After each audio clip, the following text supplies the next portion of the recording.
বাইতুল মামুর জামে মসজিদ গুলশান ঢাকার সম্মানিত খতিব মুজাহিদে মিল্লাত ইসলামী চিন্তাবিদ মাওলানা আব্দুল্লাহ আল নোমানী হাফিজাহুল্লাহ তাআলা, মঞ্চবিষ্ট সম্মানিত সুধীমণ্ডলী, আমাদের এই এলাকার বরেণ্য ব্যক্তিত্বগণ মঞ্চবিষ্ট আছেন, ইসলামী আন্দোলনের দায়িত্বশীলগণ মঞ্চবিষ্ট আছেন, গাজীরপাড়ার ছাত্র যুবক ভাইরা, আদর্শ যুব কাফেলার সম্মানিত উপদেষ্টা সদস্য ভাইরা, আমাদের প্রবাসী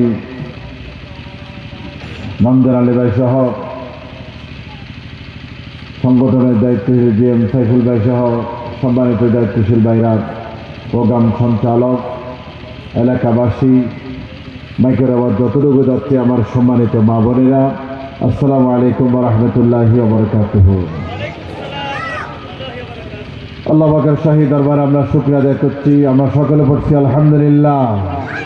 সম্মানিত উপস্থিতি, এমন একটি গুরুত্বপূর্ণ সময়ে তাফসীরুল কোরআন মাহফিল অনুষ্ঠিত হতে যাচ্ছে, যে সময়ে বাংলাদেশের আগামী 12 তারিখ, অনেক দিন পরে, ভোট ডাকাতির পর অনেক দিন হয়ে গেল, এদেশের তরুণ ছাত্র সমাজ, যুব সমাজ, ইসলাম প্রিয় জনগোষ্ঠী, বাংলাদেশের শান্তিপ্রিয় জনগণ একটি কাঙ্ক্ষিত নির্বাচনের অপেক্ষায় আছে। নির্বাচনের পূর্ব মুহূর্তে যুব কাফেলার ভাইরা আল্লাহর কোরআনের তাফসীরের আয়োজন করেছে। এটা অত্যন্ত গুরুত্বপূর্ণ সময়ে এ মাহফিল অনুষ্ঠিত হতে যাচ্ছে। আল্লাহর কোরআনের তাফসীর, এ মাহফিল আমাদের জীবনের পরিবর্তন আনুক, আমাদের সুন্দর আগামী তৈরি করুক, আমাদের চারিত্রিকভাবে আমরা উন্নত হই, আমাদের যুব সমাজ কোরআনের ময়দানে কাজ করার জন্য প্রস্তুতি নিই। আমরা আল্লাহর কোরআন নাজিলের মাস সামনে আসতেছেন, শাবান মাস চলছে। আল্লাহ রাসূল দোয়া করতেন, আল্লাহুম্মা বারিক লানা ফি রজব ওয়া শাবান ওয়া বাল্লিগনা রমাদান।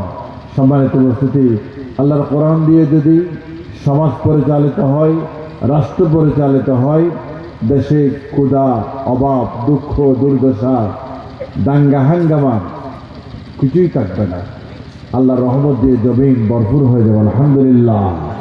আল্লাহর কোরআনকে সংসদে পাঠানোর জন্য, আল্লাহর কোরআনের সত্যিকার মূল্যায়নের জন্য আমাদেরকে কোমর বেঁধে আল্লাহর রশিকে ধারণ করে ঐক্যবদ্ধ ভূমিকা পালন করতে হবে ইনশাআল্লাহ। আল্লাহর কোরআন নাযিলিয়তবাদী, আল্লাহর কোরআন মতো রাষ্ট্র চলিবেন নাই, এই জমিন আল্লাহর কোরআন মতো পরিচালিত হবেন নাই। আদিন মধ্যে, তাকম মধ্যে, সেলবম মধ্যে, লাইব্রেরির মধ্যে আল্লাহর কোরআন আছে। কোরআন মতো পরিবার, রাষ্ট্র, সমাজ কিছুই চলে না। আরো দুর্ভাগ্য, হাযা বায়ানুন লিন-নাস ওয়া হুদাও ওয়া মাউইযাতুল লিল-মুত্তাকিন। আল্লাহ তাআলা সমস্ত কিছুর বর্ণনা আল্লাহর কোরআনের দিয়েন, কিন্তু মোটাইলে কোরআন শরীফের দাওয়াত ছড়ায়, নতুন টুফিলে উজু চাইলে নতাইলে নামাজের দুয়াদি চলে। এই নির্বাচনী নামাজ, নির্বাচনী টুফি, নির্বাচনী হতম,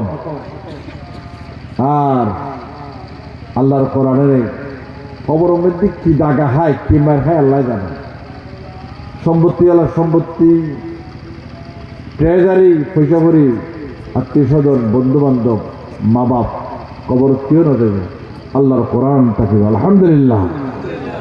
আর আল্লাহর কোরআন বারহা থাকিলি, আল্লাহর কোরআনের সংগ্রহ তরাই বেলার চেষ্টা করলি, কোরআনের পক্ষে ম্যান্ডেট দিলে নতুন বাংলাদেশ বিনির্মাণের লড়, ইনসাফের বাংলাদেশ গরিবের লাই, দুর্নীতিমুক্ত এই সুশাসন প্রতিষ্ঠা করিবার লাই।